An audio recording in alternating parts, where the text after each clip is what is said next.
Hai guys, selamat datang ke YouTube channel Mawi TV. Kali ini aku nak share tentang Mitsubishi All New SUV yang dijangka bakal dilancarkan pada bulan Ogos ini di Indonesia. Tak ada nama rasmi lagi, tapi dikatakan namanya adalah Mitsubishi Destinator. Tetapi sebelum ini dikenali sebagai Mitsubishi XFC Concept. Jadi rupanya sebenarnya telah ditayangkan di Indonesia sebelum pelancaran dan hampir sama dengan model konsep Mitsubishi XFC. Jadi sebenarnya aku nak cerita tentang apakah spek yang dah diwar-warkan dan juga ramalan harga aku tentang model all new SUV Mitsubishi ini. Jadi jangan lupa tekan button like dan juga subscribe YouTube channel Mawi TV. Kita jumpa sebentar lagi.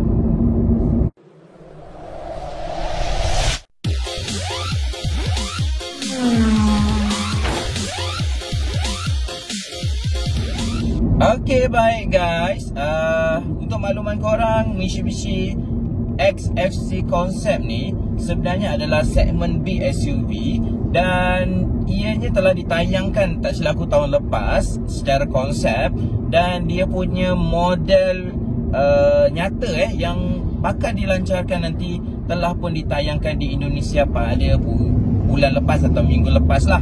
Jadi tak silap aku ianya akan dilancarkan pada penghujung Ogos ini di Indonesia. Jadi beberapa speknya telah didedahkan.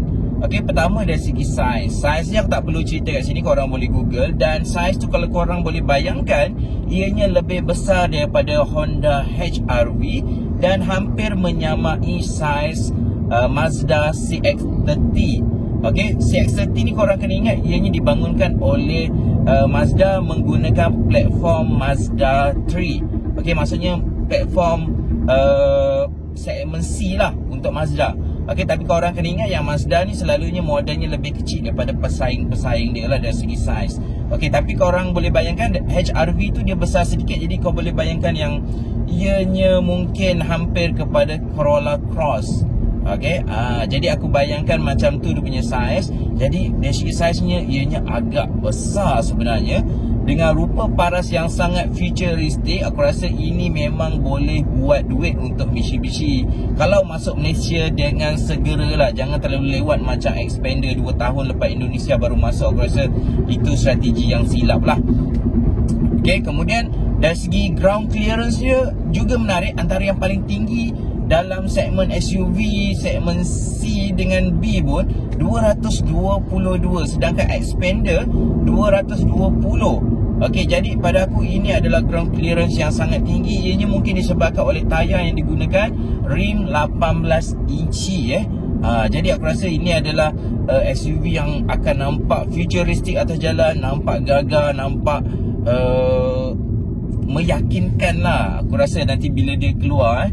Dan dari segi enjin, malangnya dia hanya menggunakan enjin 1.5 liter NA, dan aku rasa ianya adalah enjin yang sama digunakan oleh Mitsubishi Xpander, iaitu 105 PS dan juga 141 Nm of torque. Tapi walaupun dari segi kuasa dianya satu kelemahan, tapi mungkin dia akan jadi kelebihan dari segi sudut harga dia. Dan transmisi juga menarik juga, sebab pertama kali Mitsubishi akan bawa transmisi CVT dia yang sama juga yang digunakan untuk Mitsubishi Xpander di Indonesia yang versi facelift. Jadi aku rasa 1.5 dengan CVT akan menghasilkan penjimatan minyak yang lebih baik untuk Mitsubishi Destinator ataupun Mitsubishi XFC Concept ni. Seterusnya dari segi ramalan harga, aku rasa Mitsubishi tak akan bawa terlalu banyak spek. Mungkin dibawa macam Xpander hanya satu, tapi aku rasa dia akan bawa sekurang-kurangnya dua lah. Ataupun dua saja yang dibawa. Pertama yang tak ada sistem. Yang kedua yang ada sistem. Ataupun dia akan hanya bawa satu saja version, iaitu yang ada sistem, iaitu yang paling high spec. Untuk ini Mitsubishi ni setakat ni kita tak nampak banyak. Aku rasa tak ada lagi yang ada sistem. Jadi ini akan jadi yang pertama lah yang ada sistem advanced safety ni ataupun active safety ni. Jadi itu yang menyebabkan harganya kita sukar juga untuk meramalkan. Tapi aku rasa dengan enjin 1.5, dengan CVT, dengan ada sistem, ianya akan bersaing dengan HRV low spec yang menggunakan enjin 1.5 NA tu. Okay, kalau ikutkan HRV yang versi 1.5 NA, dia punya harga di sekitar RM115,000. Okay, betulkan aku kalau silap, RM115,000. Manakala untuk versi 1.5 turbo yang paling rendah, harganya adalah RM130,800. Jadi dia akan bermain dekat situ lah. Aku tak rasa dia akan melepasi harga HRV turbo. Okay, aku akan rasa dia berada di sekitar HRV 1.5 NA.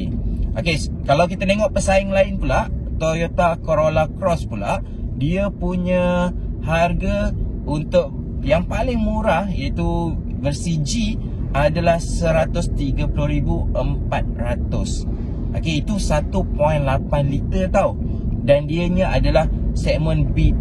Okay, dah nak masuk ke C segmen lah juga, sebab dia guna platform Corolla. Okay, jadi berapa agaknya harga untuk Mitsubishi All New SUV Destinator ataupun XFC konsep ni? Okay, aku rasa harganya kalau dia keluar high spec, ianya mungkin berada di sekitar RM120,000.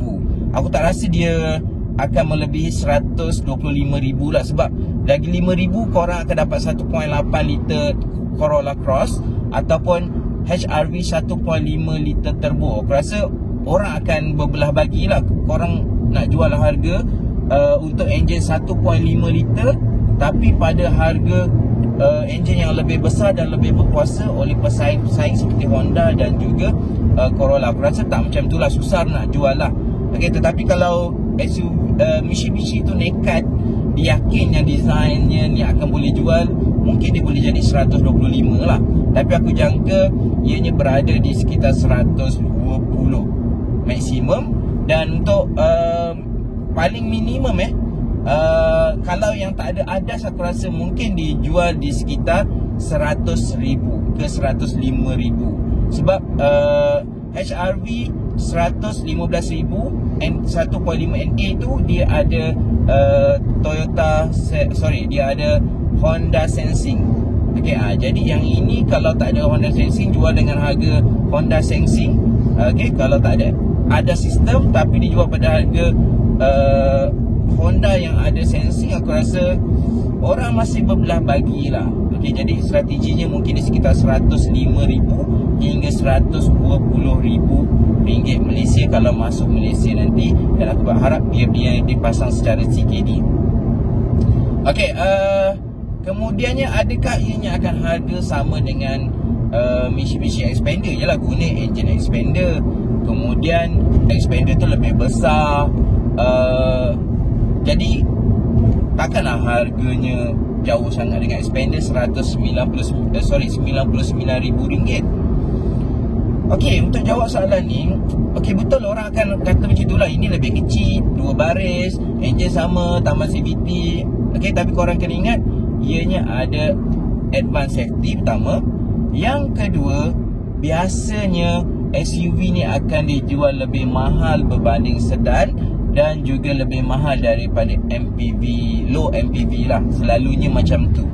Okay, dia macam selalunya SUV ni kalau dia segmen B, dia akan dijual pada harga sedan segmen C. Dia tak boleh jual sama harga dengan sedan. Okay, sebab teknologinya mungkin dah berbeza, suspensionnya berbeza, saiz tayarnya lain. Okay, design dia dah lain. Dia mungkin memerlukan lebih banyak kos berbanding membuat sedan. Okay, jadi itu yang menyebabkan harganya aku jangka akan lebih tinggi daripada Mitsubishi Xpander. Walaupun Mitsubishi Xpander tu 3 baris. 3 baris ni sebenarnya bukan modal yang besar pun untuk tambah baris ketiga, tapi dari segi saiz, dianya lebih besar lah. Okay, tapi aku rasa dari segi teknologi, spek tu akan menentukan bahawa ianya akan jadi lebih mahal berbanding dengan Xpander. Okey, jadi aku jujur, bila aku tengok design, aku tengok enjin 1.5, aku rasa aku macam berkenan lah. Okey, Jadi itu je guys yang aku nak share kali ni. Jangan lupa tekan button like dan juga subscribe YouTube channel Mawi TV. Kita jumpa lagi dalam video seterusnya. Assalamualaikum.